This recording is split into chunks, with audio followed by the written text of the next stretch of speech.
WEFUNK. We funk. Closer look. Andre Davi.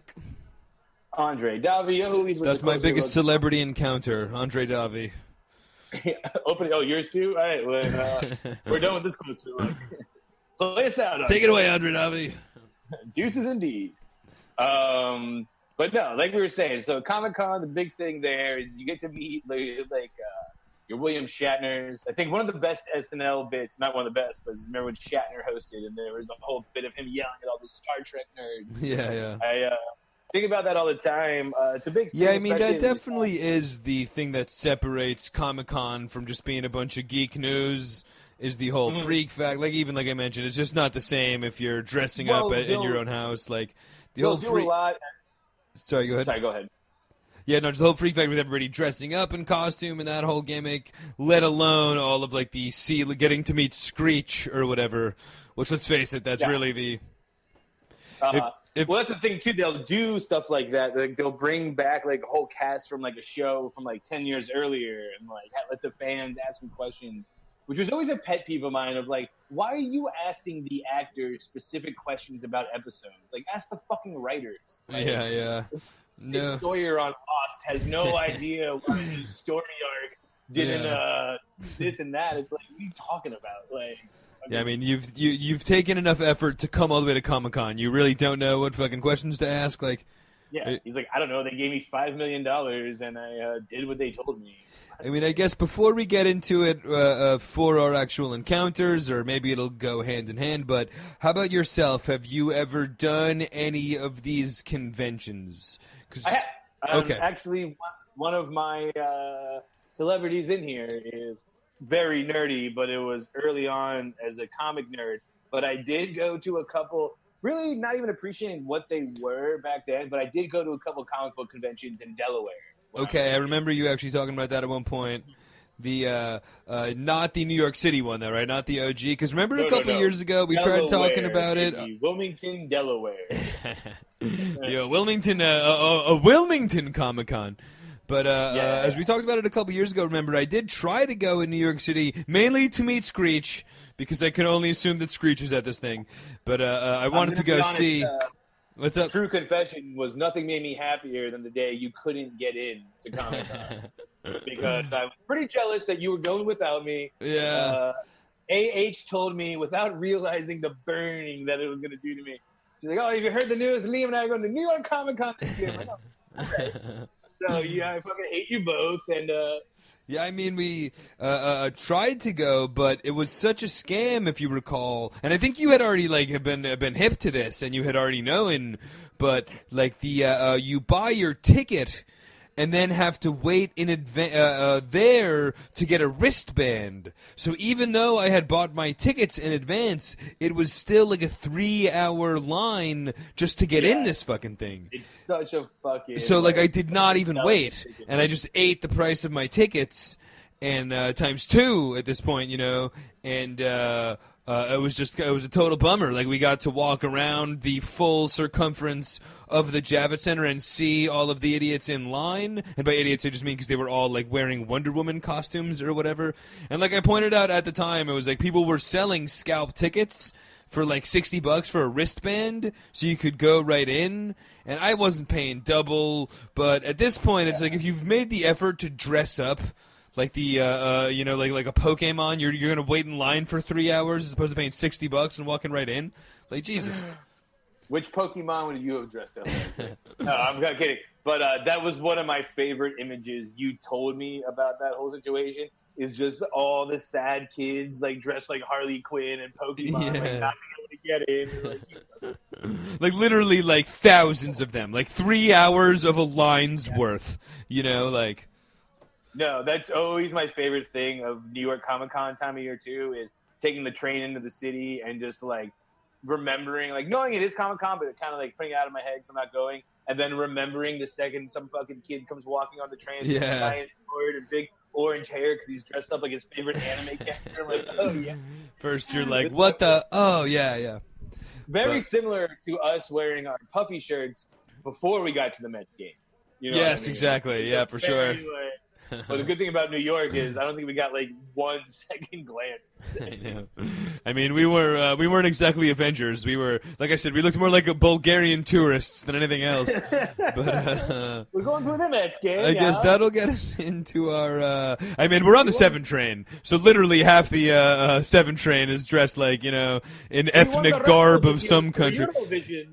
They thought we were all they were all looking away because they thought we were about to bust out the guitar and start like street subway performing, but I guess that we'll get into is get us into some of our things because I do have a big section of mine from conventions, okay? As I've got a couple, me and you, as we've talked about, both in the restaurant world, we even worked together. So I've got a bar list, a random encounter list, and then a convention list, okay? And for me, my conventions are all hilariously enough in the professional wrestling world, as I used to go to lots of professional wrestling conventions, or even like they would do literally those like high school gym kind of shows, and then afterwards there would be like meet and greets, or like you know what I mean, hilarious idiots would just show up to those kind of shows.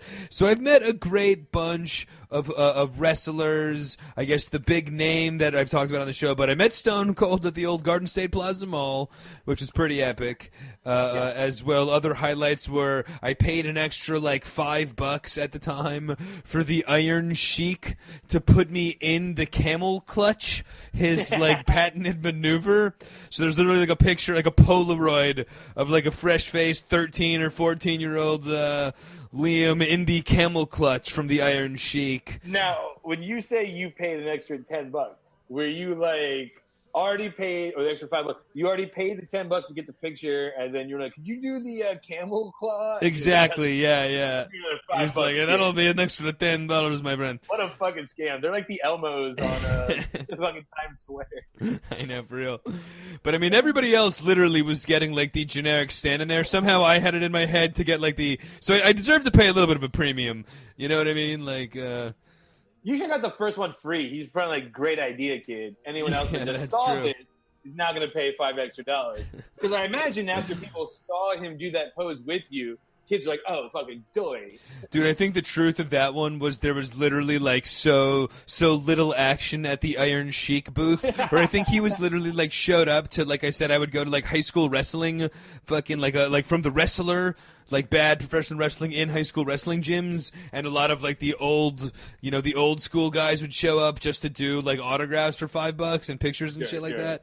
So I think it was like literally one of those scenarios where I was like, I could have gotten anything I wanted for that from this dude, and I settled for the camel clutch picture. But that's very funny. That reminds me of the story you said when you had the guy who wrote the Lebowski book sign your thing. Oh yeah, that's the quote you were saying.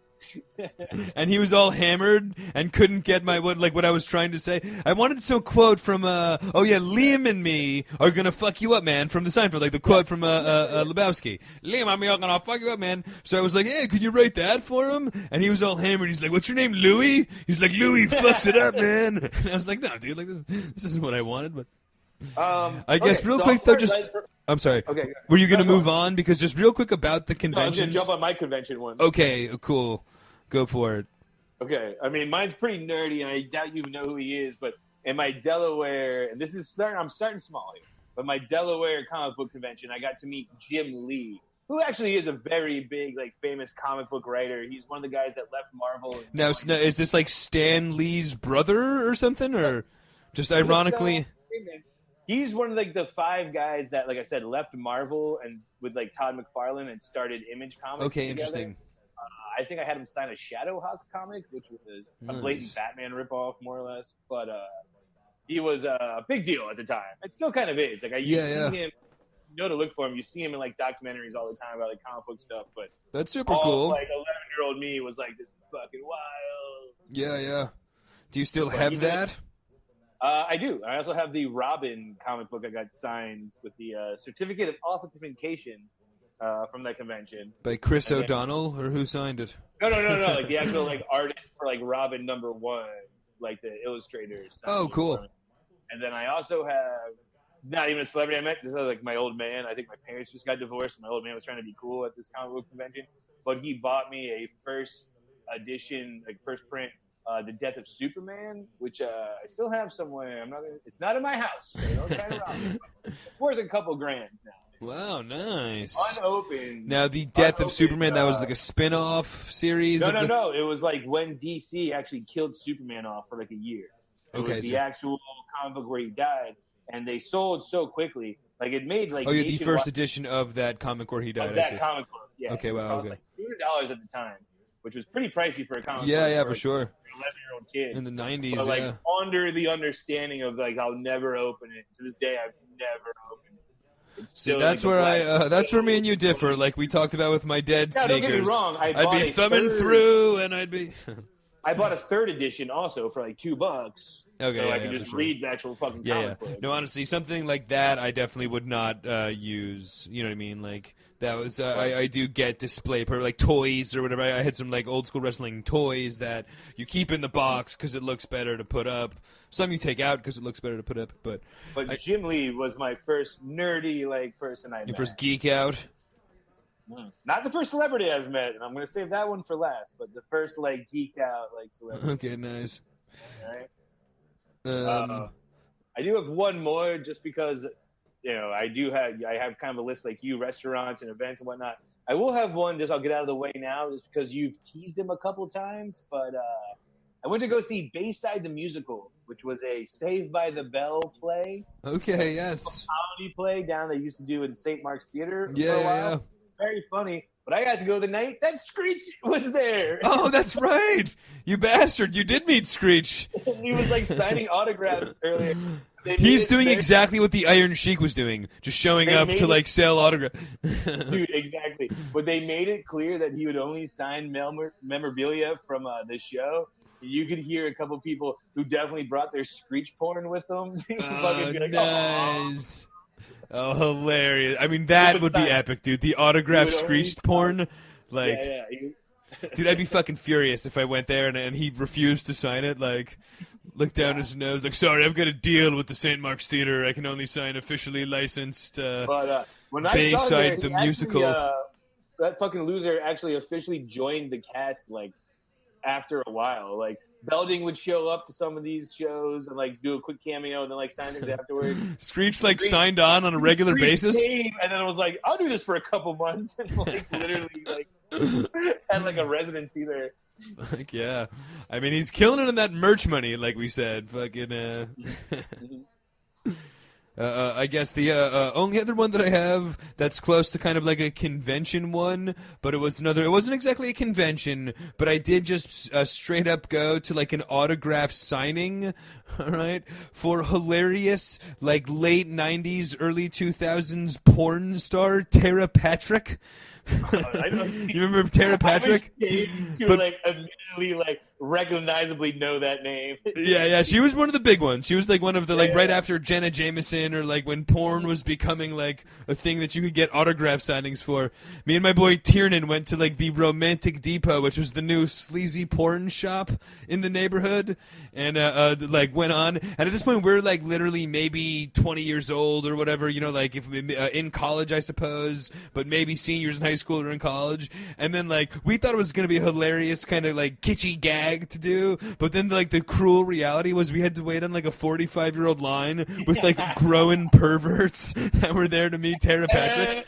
And then right before it was our turn, she took her lunch break where she like went in the back and ate Wendy's for like 50 minutes, and we're standing there like not like not able to afford anything in the porn shop, because porn shops are always ridiculously offensively priced and gross.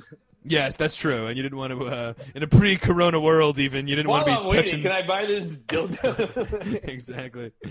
But that was my last like convention kind of paid autograph, where I still have like the 8x10 that I paid $15, and a Polaroid somewhere too, I'm sure. I guess for me, another just kind of like 80s early TV kind of hack that I met, but. As everyone knows that listens, we did stand up for a long time, you and me. And I remember I got to open for Mark Price but he was better known as Skippy Green on Family Ties. Yeah, I mean, saying by his real name, Mark Skippy Price, as we know him. That's the funniest thing in the world, though, is he would introduce himself like that. Like, before the show and everyone were all, like, hanging out toward near the bar, and he was like, oh, you're, like, one of the openers? So, man, I'm Mark Skippy. Mark Skippy. I was like, oh, my God, even off, like, that wasn't just his... Yeah. No, he's, like, calls himself Skippy. He's like, Skippy, right? Mark Skippy. I was like, dude, I don't know anything about Family Dude, Ties. yeah, exactly. I'm from the 90s, all right, bro? I've never even heard of it. I've barely heard of it. Was that the one with Michael J. Fox? Yeah, like, I don't know. I thought you were Boner on Growing Pains. Who the fuck are you? I know, exactly. Anyway, I got to rewrite like half my jokes. I mean, Boner would be selling way more ticks than Mark Skippy. Boner's dead. All right, well, then even more so. Then he'd really be selling more. Yeah. But yeah, no, that's hilarious, dude. And I'm sure literally he's still like doing road comedy shows under Mark Skippy Price. Dude, now at this point, close to 40 years after his. And I would like stay in kind of like text communication here and there with him. And one time, like either he got a new number or not, but he was like, "Hey, what's up, man? We're like, how's New York? It's Mark." I'm like, "Who's Mark?" He's like, "Skippy, dude." I'm thinking about coming up. You could get me into any. It was just like, how are you asking me for help, Mark Skippy Price? Yeah. Heard you're in the Bronx. Can I stay at your place? Right.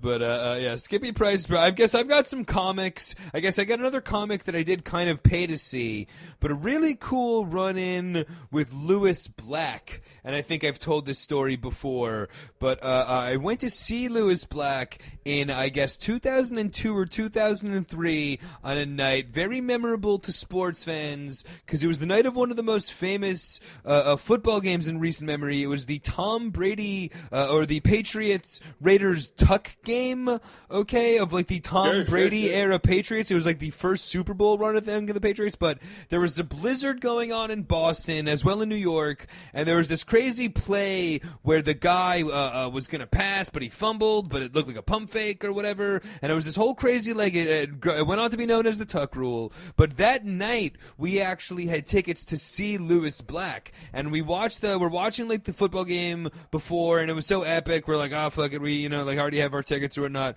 So we go to the comedy club and then actually like decide to not watch the opening acts or like go to our seat right when we get to the comedy club. We watch the football game in the hotel bar.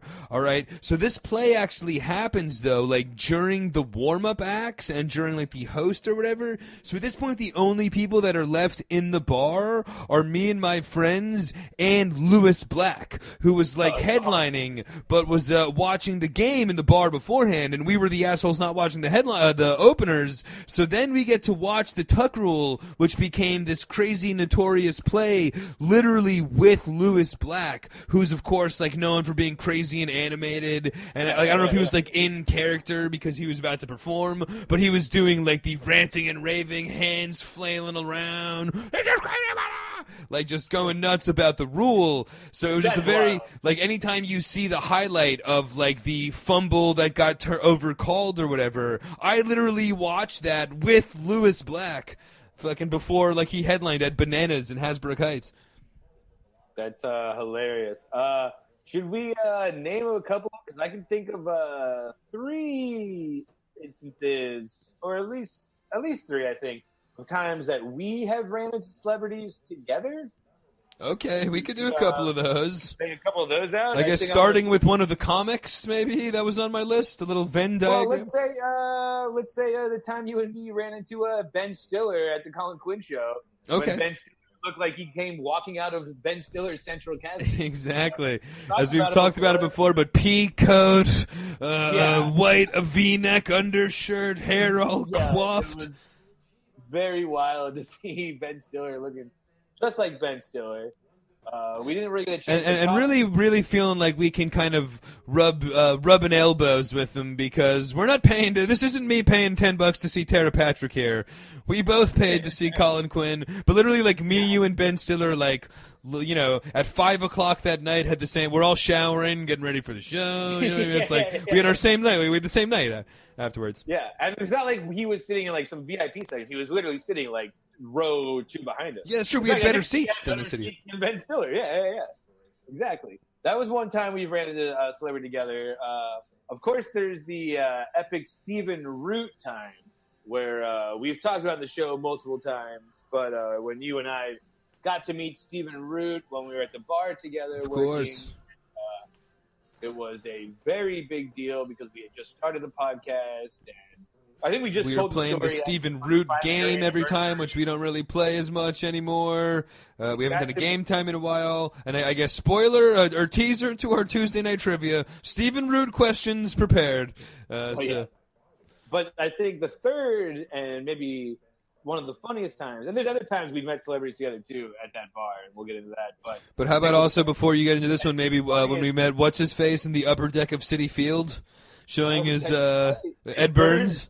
Ed Burns showing his son what a taste of the real world, of what real people have to live like. The 500s. Literally just aimlessly walking around like the stadium with his kid. But I think that was pretty awesome. me and Liam were smoking a joint in the 500 at Citi Field. That's true. We chased Ed Burns out of there with the son because he was. Look over there. Is that Ed Burns? Sure enough, it was.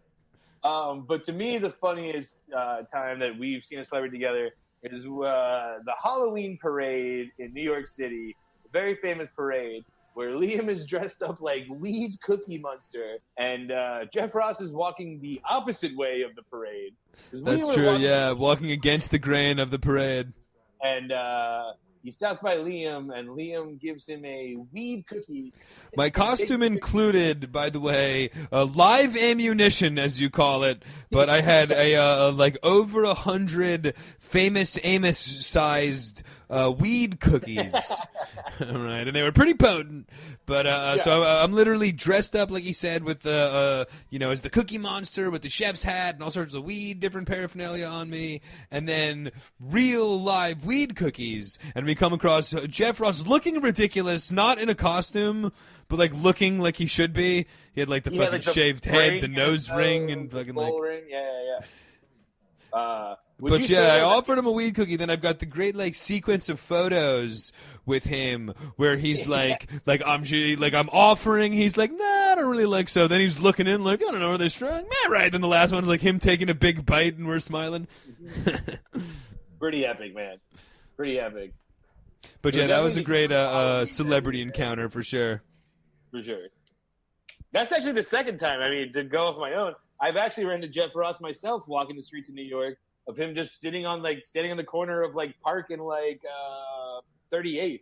I just walked by with my headphones on, see him stand there texting. I was like, "Yo, Jeff Ross." And he's like, "Hey." Kept walking by. Nice. All right. So you and Jeff Ross, kindred souls. But again, kind of like Ben Stiller. It was like me, you, and Jeff Ross. We're all just checking out the parade. You know. I happened to be you were what were you, Top Gun or ZZ Top Gun? ZZ Top Gun that year. And, I'm dressed up as the weed cookie. He's just dressed up ridiculous, heading opposite direction, but we're all taking part in the same activity. We're taking a shortcut. We're walking through this stupid parade. I would say we have some similar ones that you and I both used to work at a restaurant. You'll go nameless.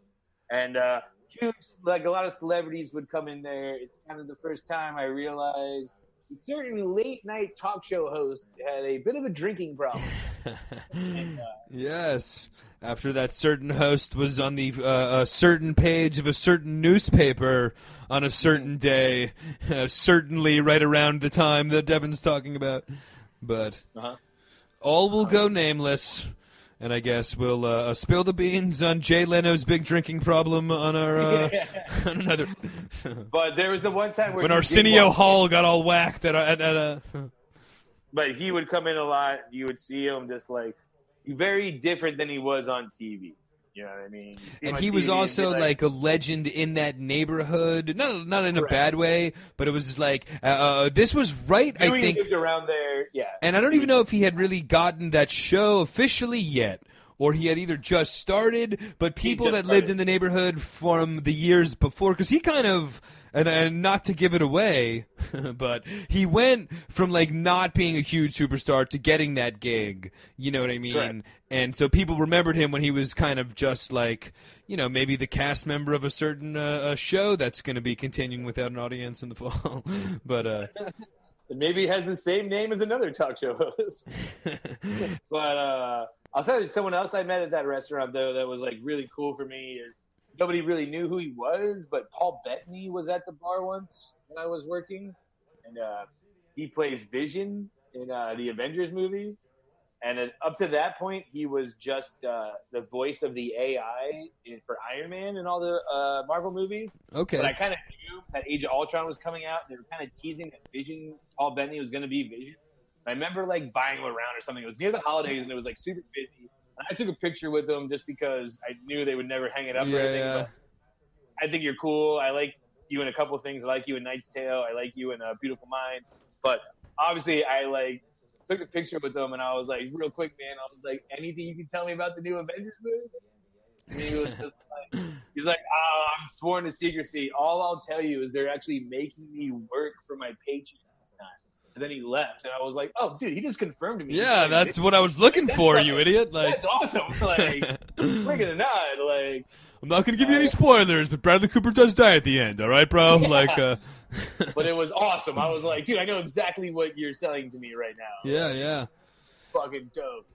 I mean, I guess you had another. We both had real cool encounters, and we've talked about it on a podcast. So I don't know if it's entirely out of school, but the a certain director, a certain writer of a certain movie brought a certain high-profile trophy. The guy that wrote Birdman brought the Oscar, but of course, one of the writers from Birdman was regular, and you had a great relationship with him, and then got to meet him, or just kind of go through that experience with him as well. Me and you were both there for Mac and Dennis from It's Always Sunny coming in, correct? Definitely on my list, dude. One of my favorite memories ever. Yes, unfortunately for me at that point, I did not watch It's Always Sunny yet, so it was a little bit lost on me as opposed to then when I watched the series.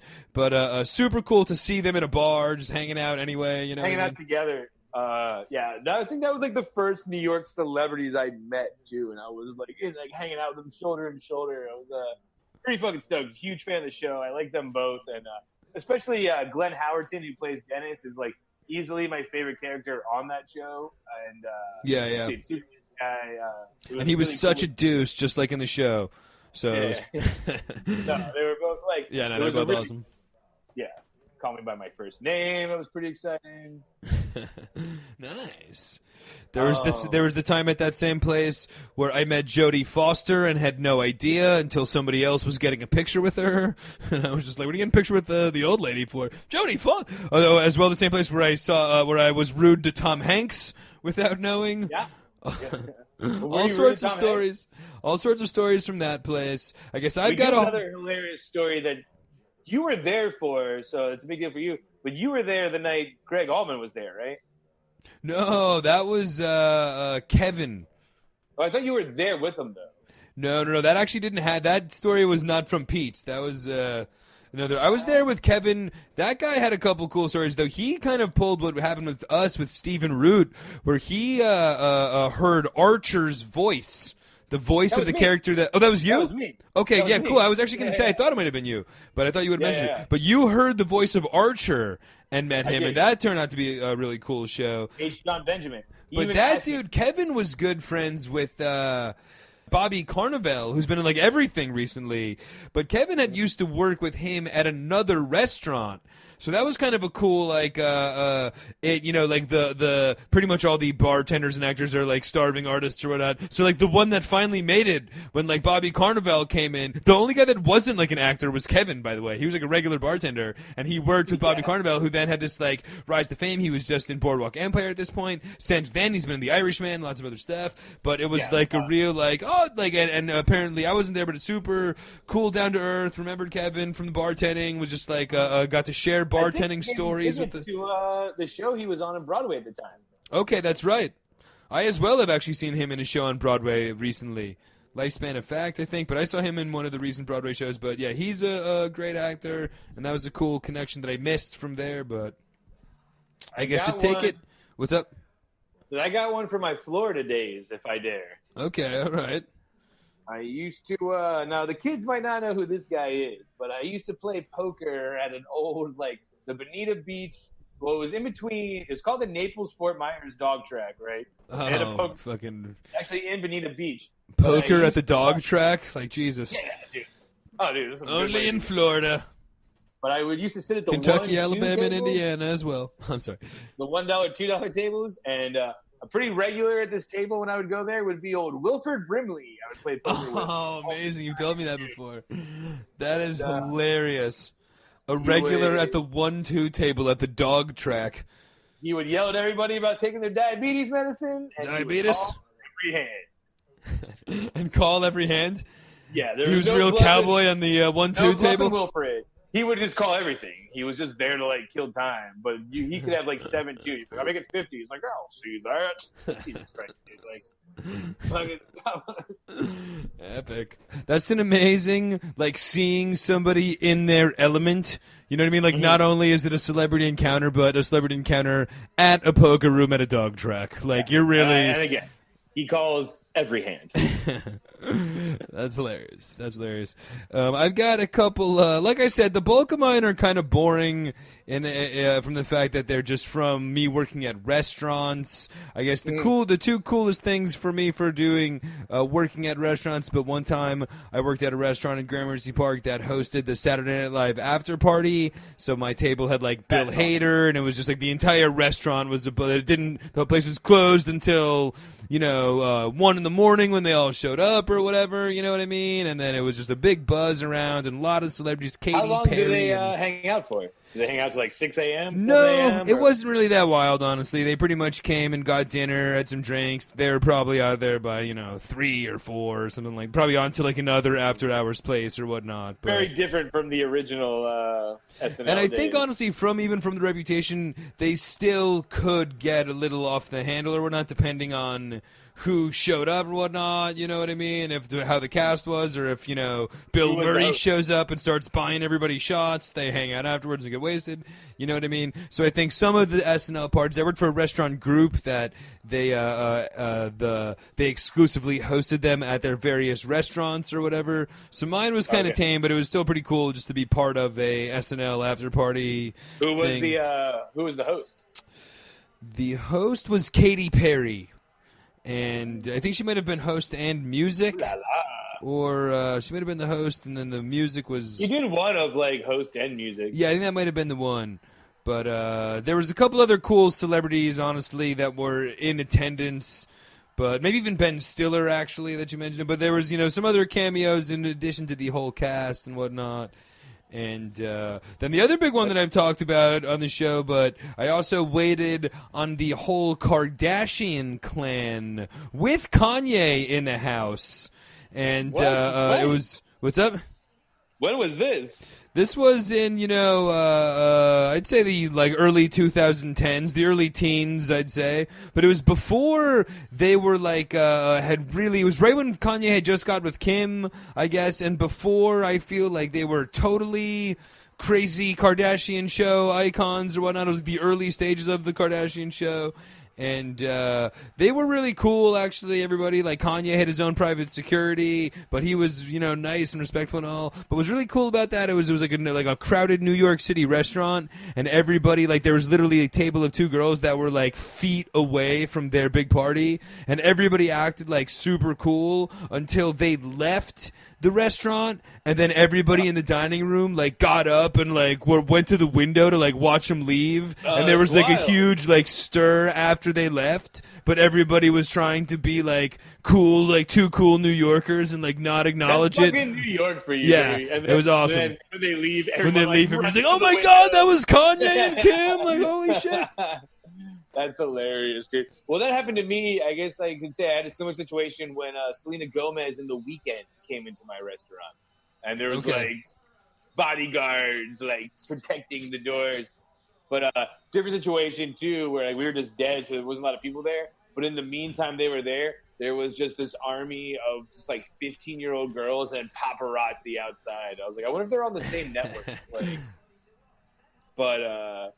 I guess, that was kind of my Kardashian. I'd save this one for last. But my big one, though, my big celebrity run-in encounter is, again in Delaware, but a little bigger than Jim Lee. It's probably when I was, 7 or 8 years old, pre-Mrs. Doubtfire tragedy moment.